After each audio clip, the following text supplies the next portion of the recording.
গত বছর এই যে আলুই লাগাছিলাম 25 দিনের মাথাতেই ডাল বেচছিলাম 40,000 টাকা।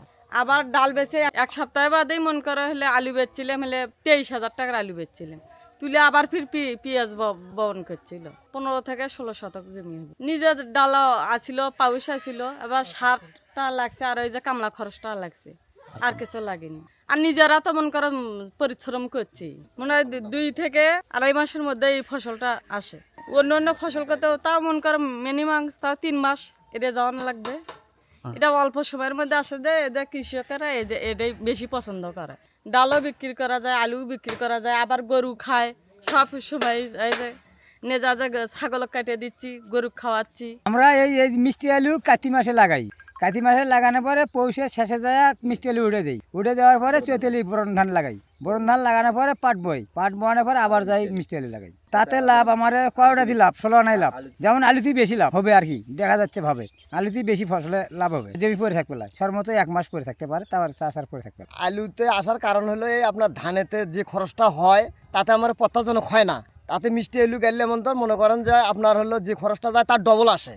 এই কারণে মনে করা যায় ধানের থেকে একটু মিষ্টি আলুটা বেশি করা পড়তেছে। এলে জমিনের তো মনে করেন যে আপনার ইয়ে করবে গেলে আপনার অনেক খরচ হবে। মনে করেন যে ধানের জন্য এলে জমি নয়, তাও যদি আপনি কষ্ট করে করেন একটা জমিতে কয়েকটা আলু দেওয়া লাগবে আপনার, সেটা তো সম্ভব নয়। অত কিচেন পাইট নিয়ে কাজ করা, এত মনে করেন 5টা কিচেন নিচ্ছি, 5টা কিচেনের 2,000 টাকা দেওয়া লাগবে, ফির দুপুরে খেলেন লাগবে, তারপরে নিজে পরিশ্রম করতেছি, তারপরেও যেন আল্লাহ যেন 2 পয়সা বেশি দেয়। এই একটু মনে করেন যে চচ্চলাচার দিকে আসি ইনশাল্লাহ। এখন মনে করেন আপনার হলো পোকা ধরে, অন্য অন্য ওক ধরে, মনে করেন যে দেখবেন যে ধান অন্য জায়গায় মনে করেন যে হয়তো একগে আর এক জায়গায় যা দেখবেন যে মনে করেন যে হলো আপনার কারেন্ট পোকা ধরছে, কারেন্ট পোকা ধরে ওটা নষ্ট হয়ে গেছে। সেটা হয়তো কোন কারণে, হয়তো বা আমার আজকেই দেওয়া লাগবে স্প্রো, আমি আজকে দিতে পারতেছি না টাকার কারণে, আর 10 দিন পরে দিচ্ছি, 10 দিন কারণ যাওয়ার কারণে এটা আবার মনে করেন যে হয়ে যাচ্ছে। সবসময় তার পোষে থাকে না, এই কারণেই মনে করেন যে এটা হয়। আলুতে এতটা হয় না, ধানত যেরকম হয় মনে করেন যে আজকেই আপনাকে স্প্রো করা লাগবে, দেখা যাচ্ছে আজকেই করা লাগবে, আজকেই করা লাগবে। এমনও লোক আছে যে টাকার অভাবে হয়তো 5 দিন পরে ওষুধটা নিলো, 5 দিন পরে ওই ওষুধটা প্রয়োগ করলে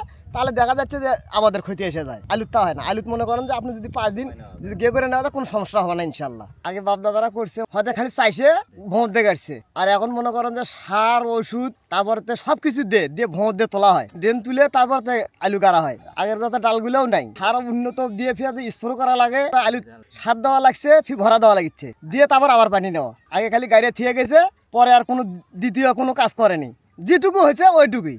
আগে পাইকারি আসছে, আসে বসে দেখছে ভিনত, আর ফির আলু শুদ্ধ খিলে নাকছে, তারপরে আপনার আলু কতখানি নিবে নিছে। আর এখন তা নাই, এখন আপনি যদি কোন যে আমি ওই জমিনের ফসলটা বিক্রি করবো, কতখানি জমি সেই হিসেবে শতক 2,000 2,500 পর্যন্ত বেচা কিনা হয়। মনে করেন যে যদি 1 বিঘা মনে করেন 60,000 হয়, তাহলে 30,000 আপনার খরচ হবে, 30 আমার ইন্টারেস্ট থাকবে। তাও তো 3 মাস, 3 মাসের মধ্যে হয়ে যাবে ইনশাল্লাহ।